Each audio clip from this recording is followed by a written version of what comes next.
I can always say later, no, it wasn't me, because I look like a puppet. Oh, look at that. Anyway, what's your name? Colleen.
Shabbat Shalom. Shabbat Shalom. To everybody here in person who made it through the snow and the slush, and everyone on Zoom.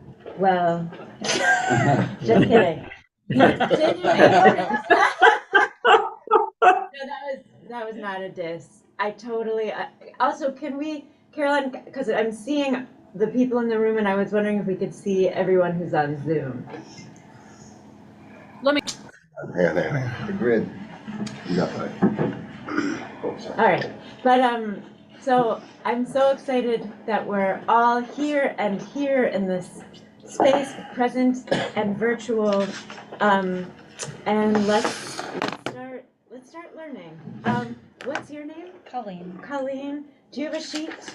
I do indeed. Would you read just the first? The brain? Yeah. The brain doesn't generate time. Also, the brain cannot sense time because it is immaterial.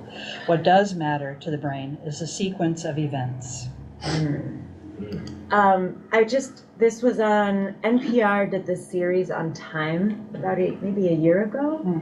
And I, as somebody who has a creative relationship and maybe a doomed relationship with time, I appreciated the series, and I also really appreciated this particular speaker and what he said. And I want to go into our story in a way that some of you, hi, welcome, may be familiar with. But we have this assumption that stories are told in a linear way. But when we think about our most ancient stories, and you think about oral tradition, often they are not taught in a linear fashion. I want to think a little bit about what happens when things get put in different kinds of orders. So I want to start with a little exercise, which is, let's tell the Pesach story. And we're going to just tell it linearly, 1, 2, 3, 4, 5. And so somebody's going to jump in. They're going to tell the first thing that they remember about the Pesach story. Somebody else is going to jump in, but like in order, okay? So The Pharaoh came who did not know the Jews. the Pharaoh came who did not know the Jews, didn't know Yosef. Step 1. Now remember your step, okay? There's one before that. And remember, but no, you can't tell it now. Sorry, brother. I got too Okay. excited. And they all lived happily after it. Over. Okay, a step 2. And if you're on virtual, you can jump in as well. Just unmute. I'm sorry, you want it linear now? Linear. We're telling it linear. And when you jump in, remember your number in the order and remember your part of the story. Well, maybe this came before yours. No! I'm not sure. I screwed them all You up. didn't know this was also a test and preparation for the Seder. Well, Moses was born. Moses was born. Great. Number That's a 2. good one. The Jews multiplied. The Jews multiplied. Moshe killed someone. Oh. Okay, Moshe killed someone, so you're 4. Okay. Moshe spoke to God at the sneh. Moshe speaks to God at the sneh, at the shrub, at the burning bush. Comes back and says to Pharaoh, let my people go. Comes back and says to Pharaoh, let my people go. Gonna say so much before that. Pharaoh says, no, no, no. I will not Are you let remembering your them go. numbers? Yes, Pharaoh says, no, you're 7. Two and seven. You say. 10 plagues. Yes. 10 plagues. Number 8, I got it, I 10 think. plagues at number 8. List them all in order, please. We're told- Still, sacred. God says it's not going to be easy. One. Okay, so 2 things. We're told to take for us an animal that is sacred to the Egyptians, Smear its blood on and we're it. going to spill its blood in a Pesach offering. And on the Zoom, can you repeat what you just said? It's not going to be easy. God keeps saying it's not going to be easy. It's not. God keeps saying it's not going to be easy because He's hardened Pharaoh. He's hardening Pharaoh's heart. hardened Pharaoh's heart. An event. Okay, we've got 10 steps. Should we have one more? One more step. The 10 plagues. We had the 10 Oh, we plagues. did. Blood on the doorpost. Blood on the doorpost. We leave Egypt. That was 11 and 12, just like the tribes. Okay. So now, what did you notice about that telling of the story? It's very Leaves a lot out. truncated. Truncated. Okay, lots left out. But we left out that we were commanded in the future to tell our children of the story. Okay, so there's so much that we were like, we wanted to get out that wasn't in there. Okay. Yeah. Now we're gonna tell the story again, out of order, which is why you needed to, you've got your numbers, right? Okay, so let's start with 9. And that was killing the animal and spilling its blood. Killing the animal and spilling its blood. Okay.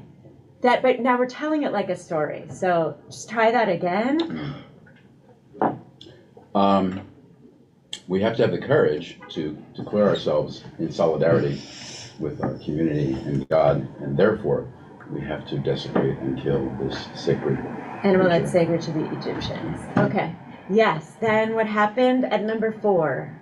At number 4, Moshe was out and about, and he saw a overseer beating a Hebrew, and he looked from one way to the next, and he saw he wasn't being observed, and then he killed the overseer and ran away. Oh, 11.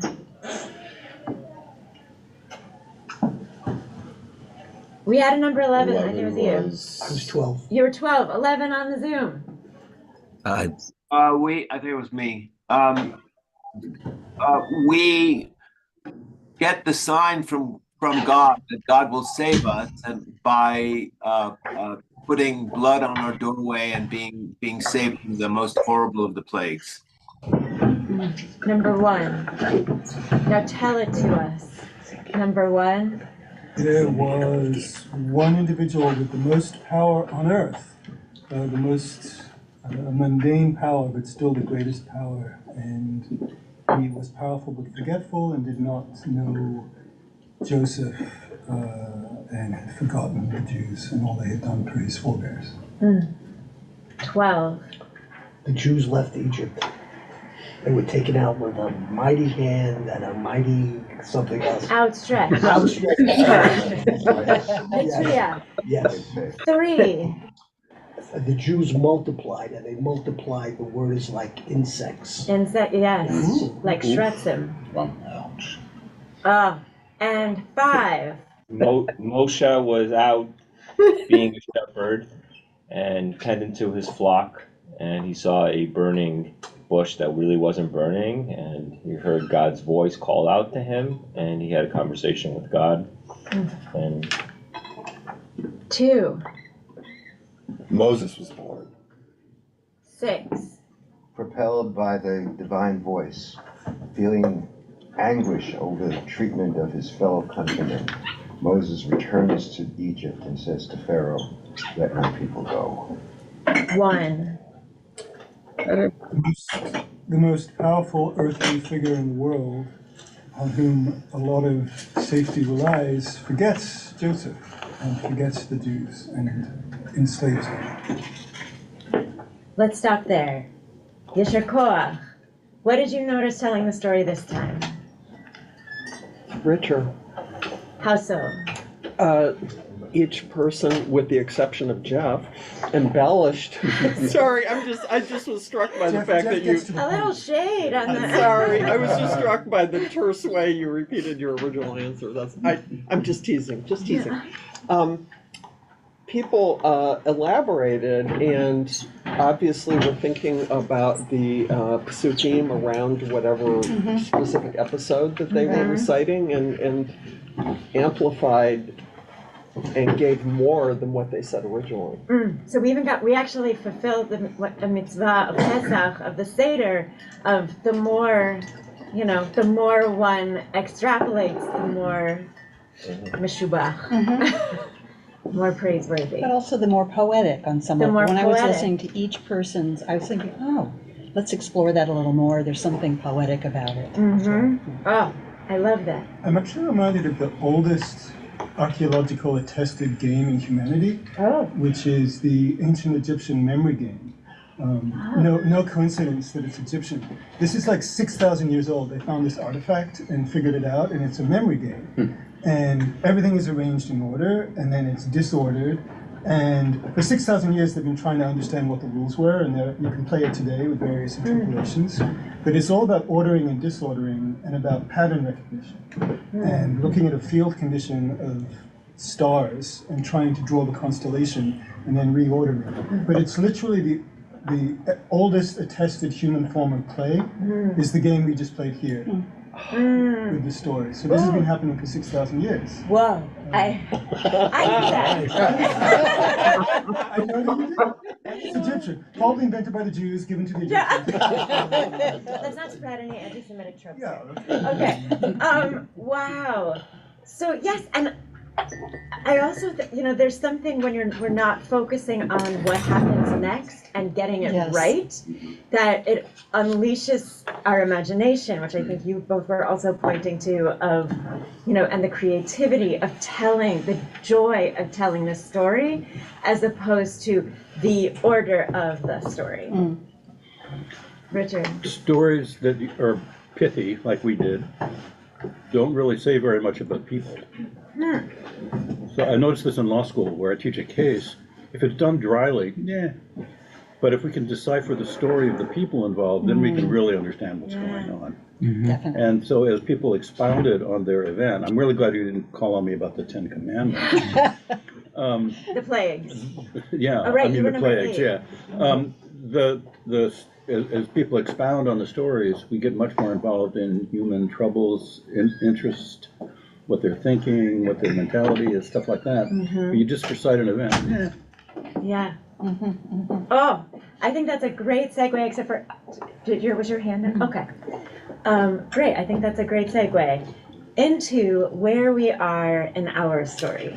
And this concept, which I think is like one of the best gifts of Torah, which is Ein Mukdam U'Meuchar B'Torah, that there is no before or early and no later, no before and no after. The time is scrambled, and we're going to actually get into where this concept comes from.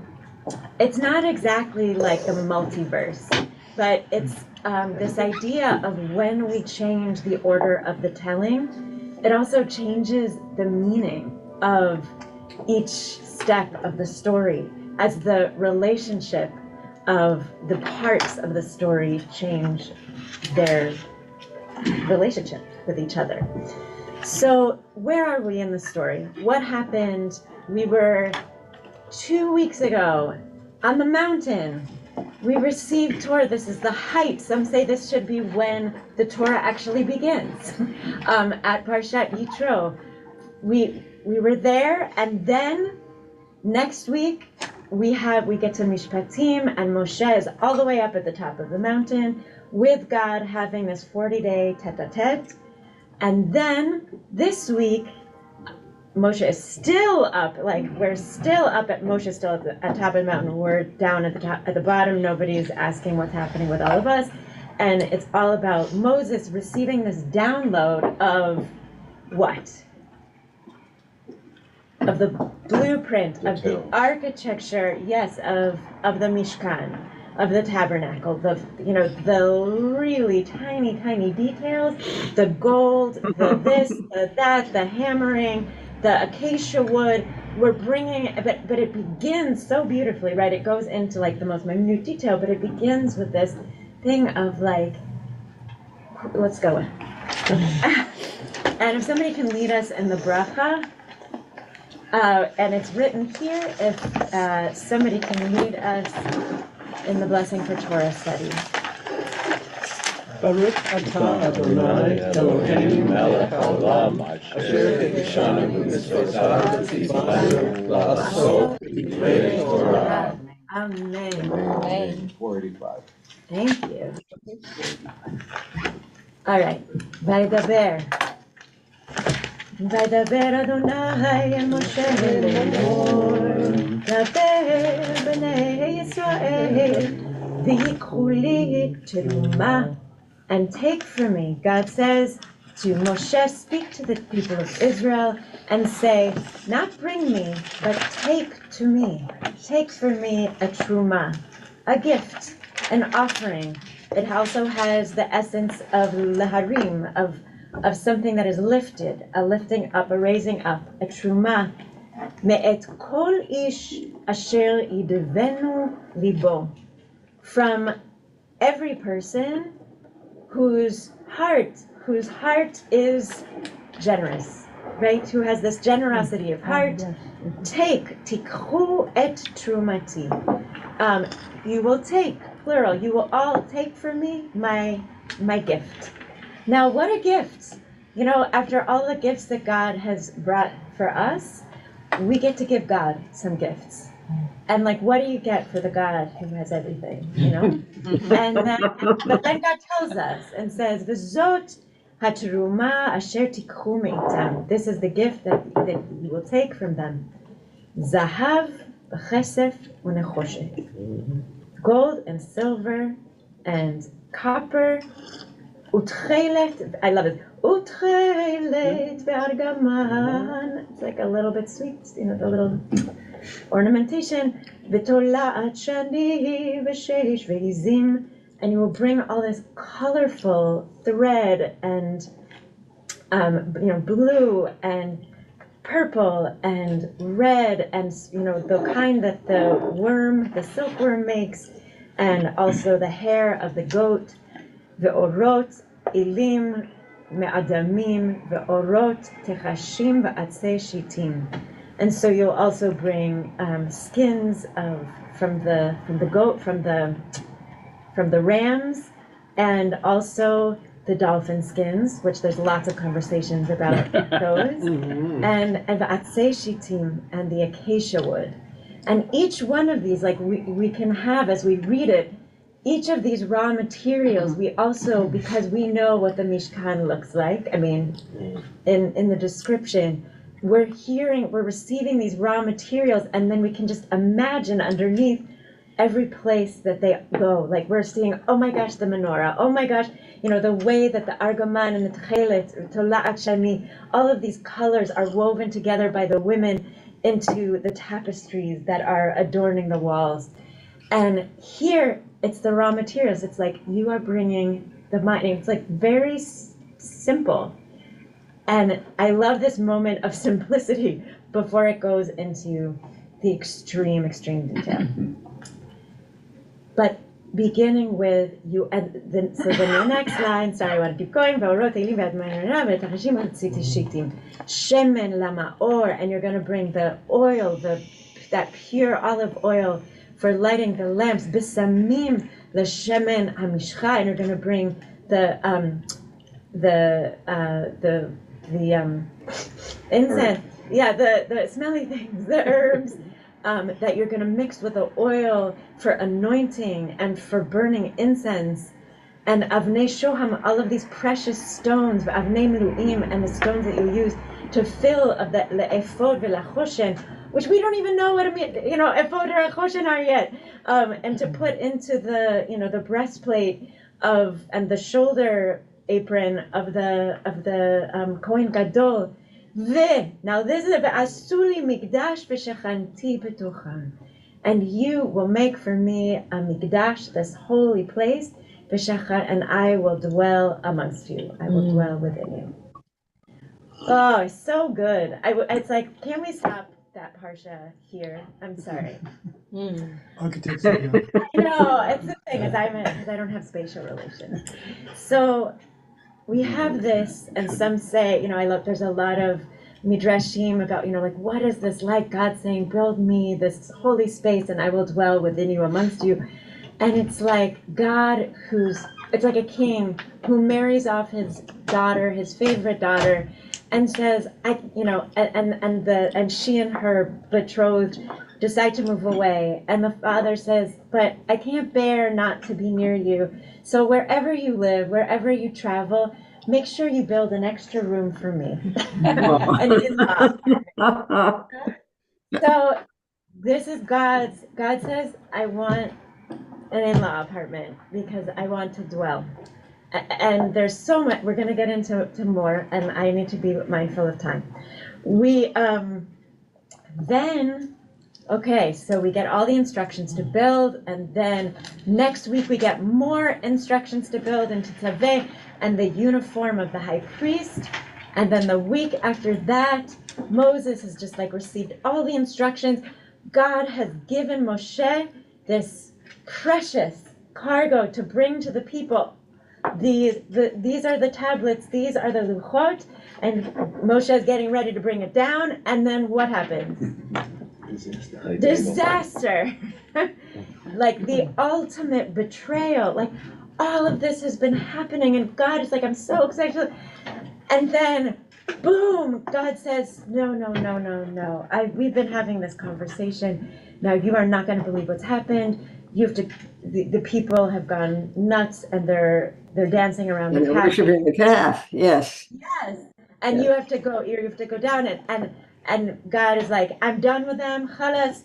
And Moses is, and they get into, and then Moses goes down, and what happens? Some say Moses just tripped. Some say he didn't trip. But he sees before him what's happening. He sees the people dancing around, and in a fit of rage, or because he's beside himself, he throws down the luchot, the precious cargo from God. They break into thousands of pieces, and then he takes the calf and melts it down and into little pieces and makes everyone drink it, and then the Levites go and kill a lot of people who were doing, worshiping. It's bad. It's so bad it's hard to talk about. So then Moses somehow gets God, and Moses gets God to forgive the people, sort of, after this whole long process. Yeah, it is. It's like attachment theory. They get into, and God's like, I'm not going with you. You'll go. I forgive them, but they go, but I stay. And Moses is like, nope. The project is you come with us. God agrees, and then the next week, Moses comes back to the people and is like, this is what we're building, and the building begins. Now, I would say it began with Rabbi Ishmael. So we have one of our Talmudic rabbis who says, let's go in. All right. So will you read for us in English? Me? Yeah. Oh, sure. Jesse. I know your name. Same name as you. I know. Where are we reading? So we're reading from Tanhuma Truma 8. So we're in Midrash Tanhuma, from Let Them Make Me a Sanctuary. Let them make me a sanctuary. When was this chapter concerning the tabernacle stated? On the Day of Atonement itself. Thought it was placed before the... that's a typo. Though it was placed before the story of the golden calf, said R. Judah ben R. Shalom. There is no chronological sequence in Torah as it is stated. Her ways wander, but she knoweth it not. The paths of the Torah and its chapters are displaced. You will find that on the Day of Atonement their sin was expiated, and on that same day the Holy One said, Let them make me a sanctuary, that I may dwell among them, so that all the nations should know that the deed of the golden calf had been forgiven. It is therefore called the tabernacle of the testimony, a testimony to all the inhabitants of the world, that the Holy One dwells in your sanctuary. Said the Holy One, let the gold of the tabernacle come and atone for the gold from which the calf was made. So Rabbi Judah ben Rabbi Shalom, in the tradition of Rabbi Yishmael, is saying, what's the main, yeah. Oh. No, I just. Oh, okay. What's he saying? What's he suggesting?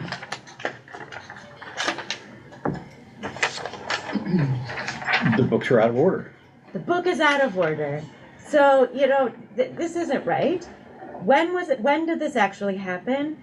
I know because we have it in the calendar. It was on this Asuli Mikdash v'Shachanti B'tocham.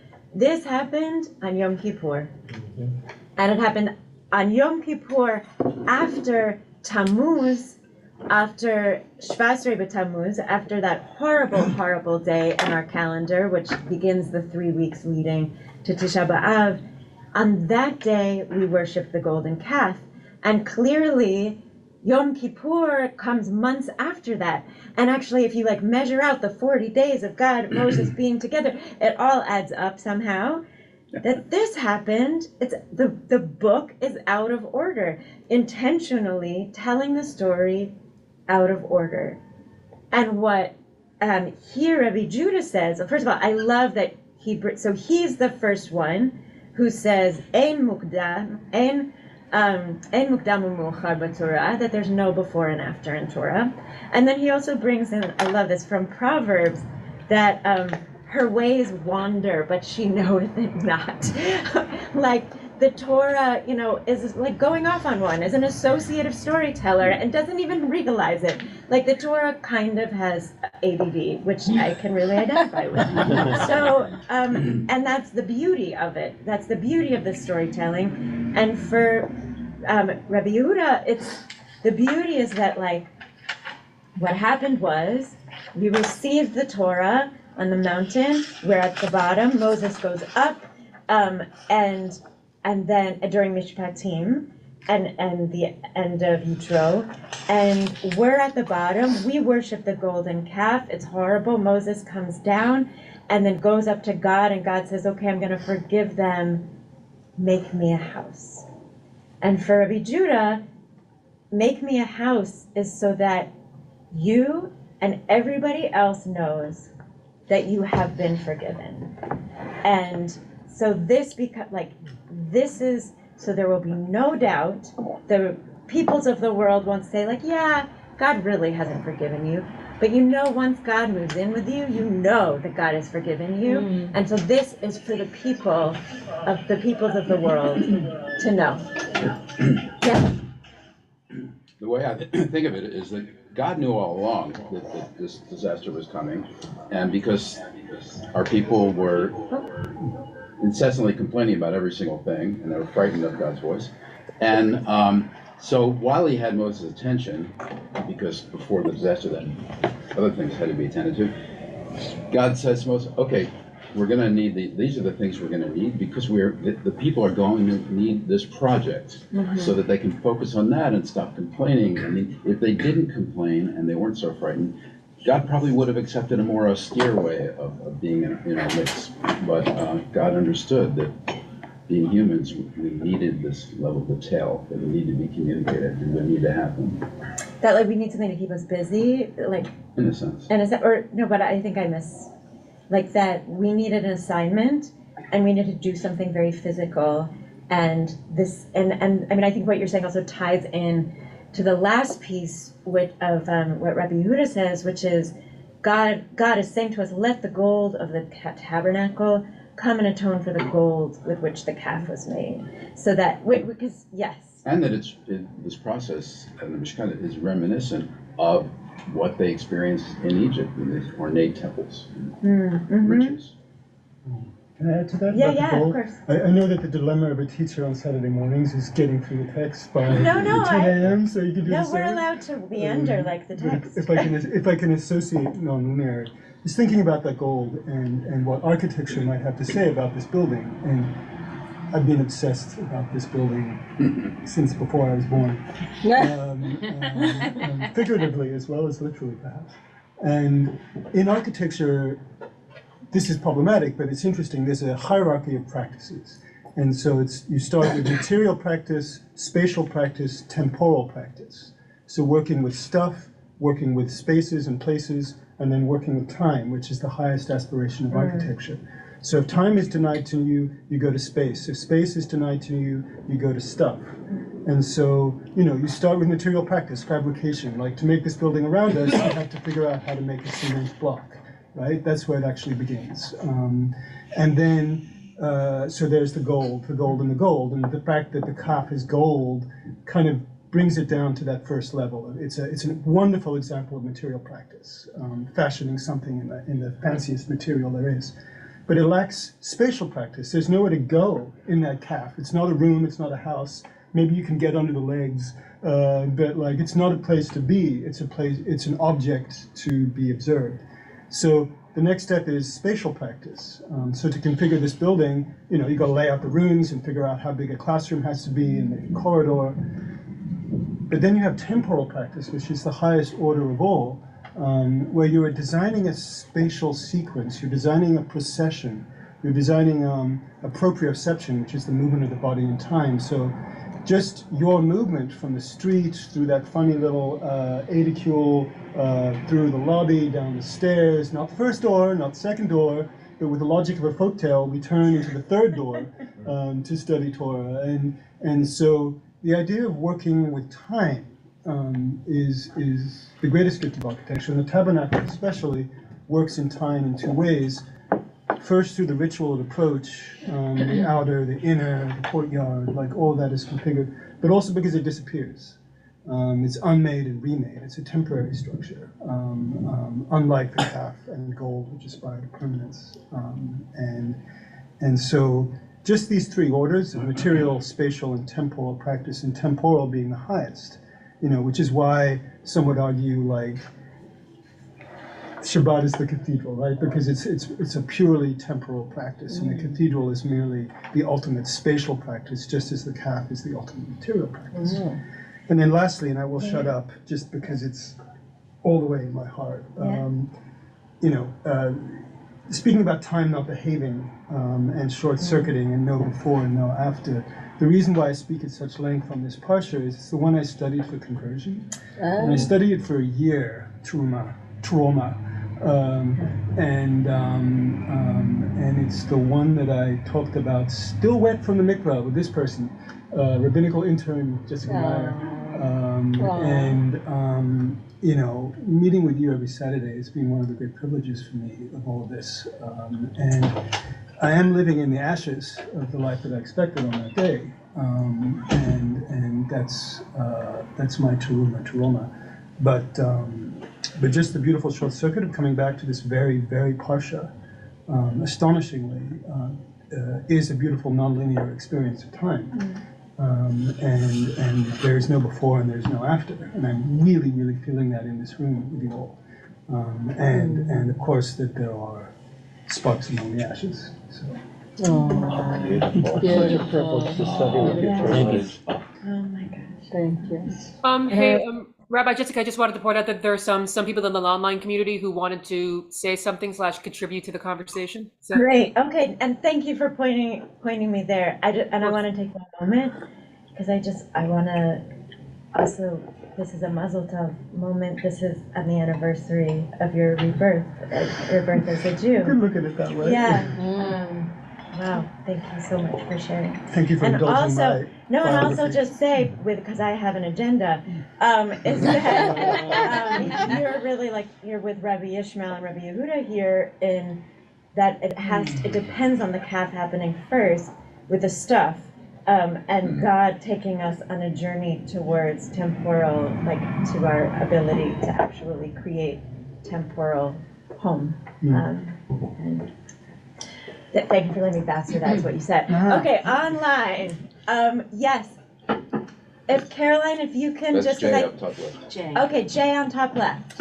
Thank you. Thank you. By the way, it's always wonderful to feel further kinship with Tomas, who I have so much respect for, since this is my what's happened so far for me raises three problematics. One, in literature, there's the concept of unreliable narrator. So you've now put in the note the idea that the Torah itself is an unreliable narrator, which is something interesting to ponder. The issue of the centrality of gold, and gold also helping to inform potentially the chronology, that it was the gold from the calf to the gold of the Mishkan that gives forgiveness. Well, the gold was probably the gold that we were gifted by the Egyptians. Right.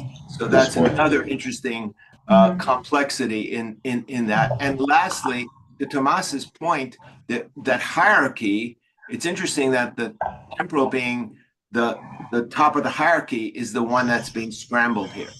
So that's also kind of something to think about.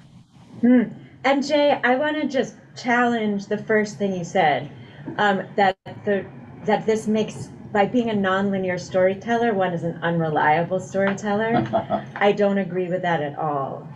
And so I just wanted to push back. I think it's a really interesting question of how we perceive reliability, or maybe that a story inherently, to be a reliable story, has to proceed according to a linear order.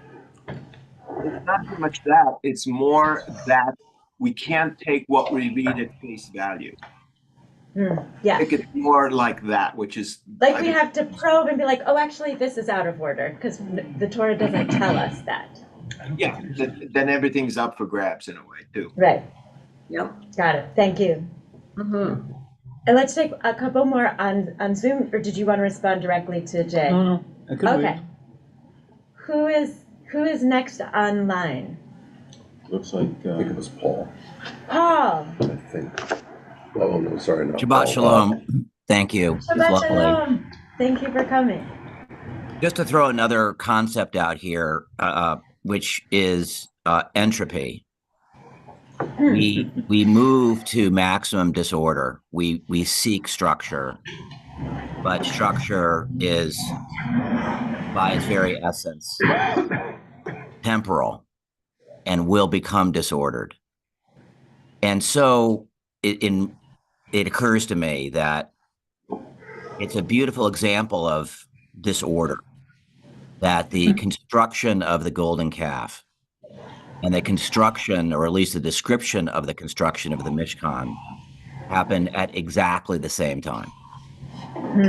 And it's important for us to appreciate the disorderliness of the human condition. I really can't think of a better example of that than what is happening in front of us right now, that we've got two utterly contrasting human impulses that God completely appreciates and has preordained and is witnessing in front of it at the same time.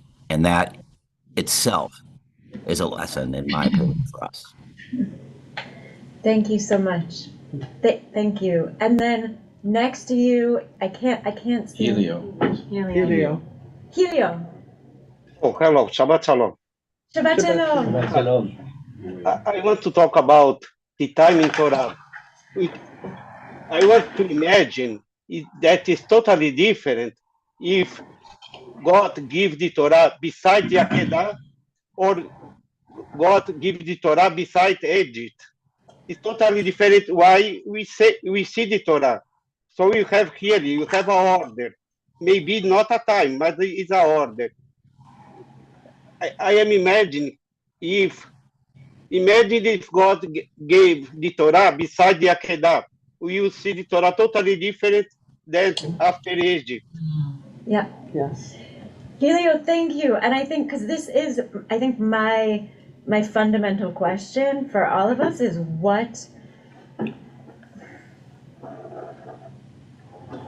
how do we understand the Mishkan once we move the order of the story? What changes about this Mishkan, the building of the Mishkan, the request for the Mishkan? What changes, knowing, again, there are many rabbis who say, no, the Mishkan is given the Torah is not out of order, it is exactly in order. But I'm not so interested in them right now. I want to think about how does this change how we understand the gift of the Mishkan and so yes. So thank you, Helio. Of what does it do once we move into a different order? Okay, let's take in the room. Okay, 1, 2, and then we'll just go around. Yeah. I was so struck when you said a few minutes ago about how we danced around the calf. Because in the retelling of the Pesach story, I think it's really worth remembering that we are those people who danced around the calf. Right. Say it again? That we danced around the calf. We danced around the calf, all of us. Yeah. It's a humbling realization. Yeah. Isn't there something about how he took me out, not he took them out? Also, Yes, that's right, with the wicked. Yeah. Yeah. The wicked. I think the story is out of order because God's name is out of order. If God's name is, was, will be, then God's name is out of order. Yes. If we work from the understanding that in the divine there is no time, everything is simultaneous, it doesn't really matter what the order is. Right. Because it's all happening at the same time. Well, that's the multiverse versus scrambled. Well, no, I don't. Multiverse would be another universe entirely. Sorry, I don't understand the multiverse clearly. Okay, let's leave the multiverse out of this. But it just means that, from the point of view of eternity, if you think, if you could use the metaphor that humanity in the clock of the life on Earth is only the last 5 seconds, right? So if this is just for us, the way we experience it, it's many years, but if it's 5 seconds for somebody else, it's all happening at the same time. Right. And the way we understand time needs to change. So in relationship to the whole question of the Mishkan, that you put it up, you take it down, you bring it with you, it's part of the story itself. It's not something that is fixed. It's not something that is always one thing, but it is a process. And we are a process, and all of this is a process. Yeah. Yeah. One more person. Oh, online. Marilyn? Oh, hi. Oh, you're muted. Yes, okay, I'm unmuted. Hi. Hi. I came on a little bit late, so I hope that I'm not just repeating what was already said. But it's okay, it's a process and it's ongoing, it keeps coming. And it's 8:04. Yes. So I'm really fascinated with the idea of time disappearing, and also that in the Torah, the Vav that reverses the time, like that in the Vav, the future and the past. So I just wanted to share, I'm not going to make a comment, I'm just going to share a chant that will say what I want to say. So it's referring to Vaya im shamoa tishma'u. If you listen, really listen, it will come to pass. It is already here. The future rushes forth to embrace the past. When they touch, time Criaturas disappears. perfeitas, alguma coisa assim. Time disappears. Efraim. So this whole idea of the Vav, I love the Vav because the Vav is like two-dimensional, and it's almost like the future and the past come when they embrace, you get just the present. And it's almost like the sanctuary is the same thing, that it's the past and the future coming together into the moment. Very cool. For those, just to geek out in Hebrew grammar with you for a second, so what Marilyn is talking about is in biblical Hebrew, you will have a word that is written in past tense, and if you put a vav in front of it, like vehaya,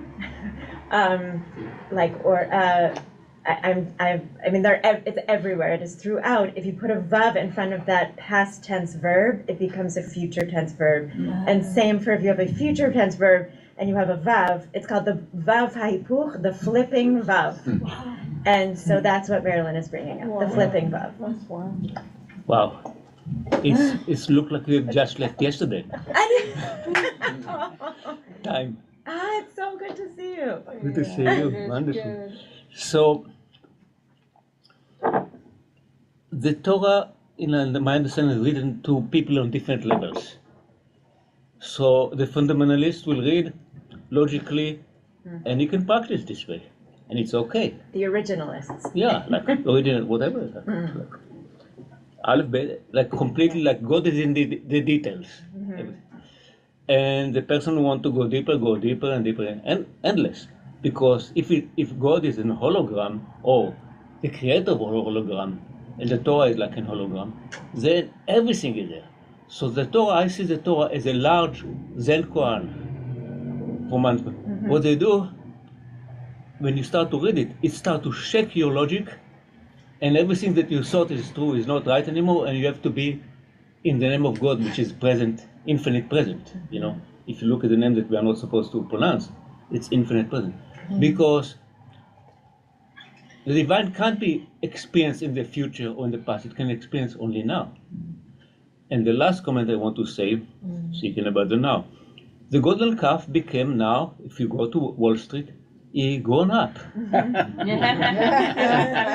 then we have to be honest and ask ourselves, who am I worshiping? I'll bring something from not from scripture, but it's an English thing. Money is a good servant, but a terrible master. And I am asking myself, I'm going too much to the other side. I didn't I don't have money because I don't know how to treat it well.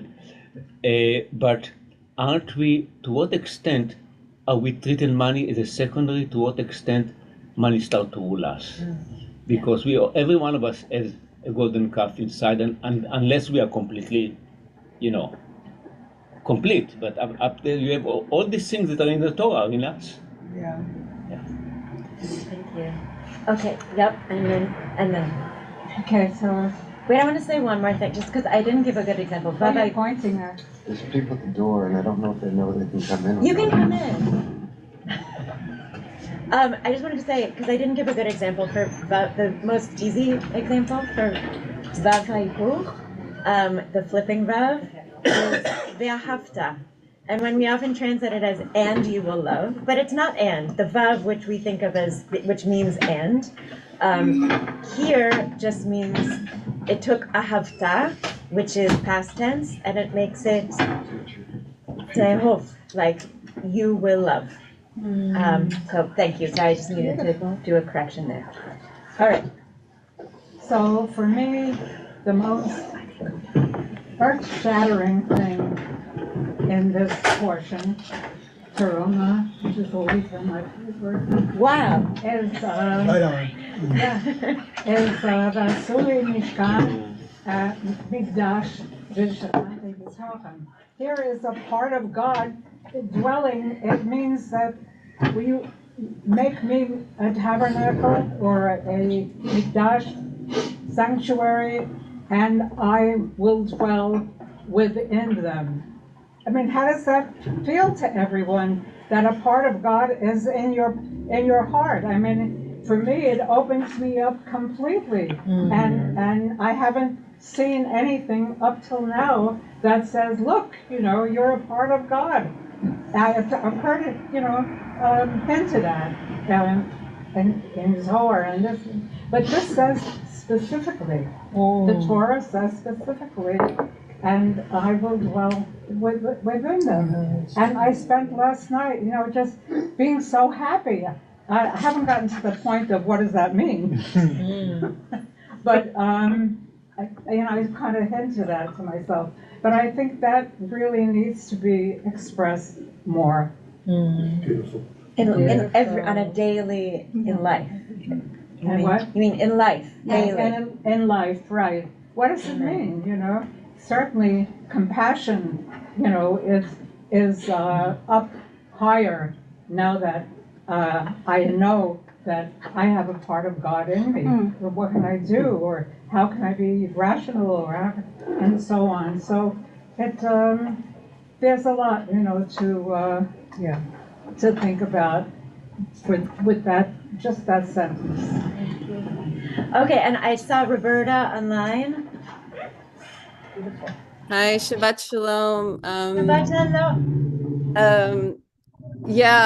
I'm just really looking again at or continuing what does it mean that there's no order?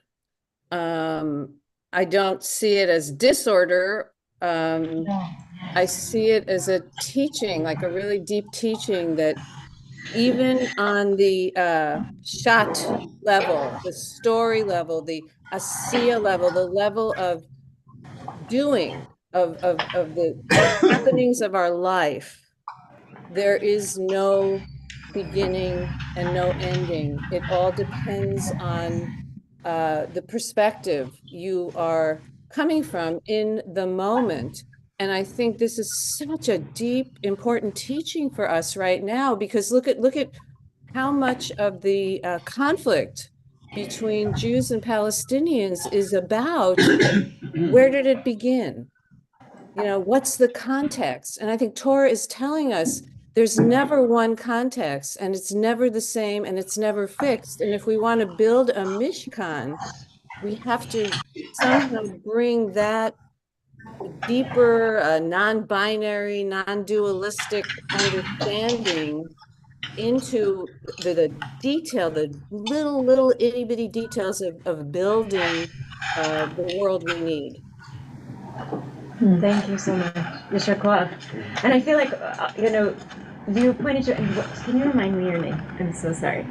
You. Oh, Mark. Mark, thank you. Oh, and I just want to add that great epics begin in medias res, in the middle of this. Yeah, medias res. Yeah. And I think that's, so what you pointed to, Mark, with Yud Hey Vav Hey, and what Marilyn pointed to with the Vav Saipuch, and Roberta, what you're pointing to of like, our story doesn't end. We don't make it into the land. Our story is a never ending, never beginning. We're always dropping in, and also the understanding of studying Torah. Can you make it so we don't have to see ourselves? I got it. The way we study Torah is that we drop ourselves in the middle. There's no starting at the beginning. Look, everything in our tradition is, there are so many signposts that say, you want to make an order out of this? Like, you want to be linear? Ha ha. Good luck. And so I'm really appreciating all these perspectives. So thank you, Roberta, also for bringing in the present tense. For me, the discussion's kind of a revelation. I mean, time can be a difficult master as well. Yes. And I feel like this frees me up a little bit too. I read Yes. Now that we're discussing the order thing. But I have to say, it also reminds me a bit of Einstein. And I happen to be a fan of Einstein and mathematics, and there's a fabulous folk song, which I won't sing in its entirety, but one of the verses is, "A man looked through a telescope until his eye was red, looked through outer space and saw the back of his own head." And maybe it's important, maybe there's something in that as well, that maybe it's about self-reflection. We're not viewing time so much in such a linear fashion. Do you know this novel, Hopscotch by Cortázar? If you like Einstein, you might like Cortázar because it's a novel which you can read from the beginning to the end. Once you reach the end, you're presented with a page of numbers. And then you can reread the novel, hopscotching by those numbers, and it's an entirely different story with the exact same words. Interesting. And it's a single act of brilliance. Interesting. And it kind of speaks to your point. Definitely. I want to quickly, because time is a harsh master, and I have to leave in 3 minutes. So, is it right? 3 minutes? 4 minutes? Okay. So, I mean, I love. First of all, so you can take a look at these on your own as well.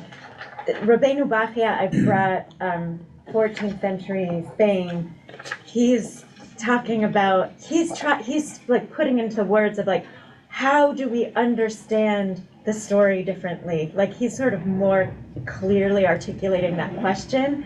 And his answer, I think it's probably, you know, it's takes us in one place.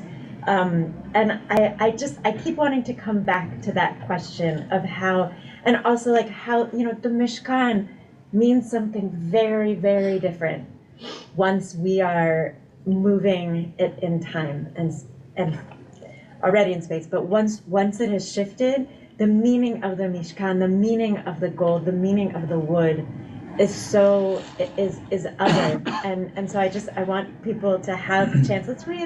Let's actually read through the last one, the Shemot Rabbah. So this is another earlier midrash that is bringing in the Song of Songs, and I think is bringing us into the relational of how in our most intimate relationships, how time the shifting of time in here. So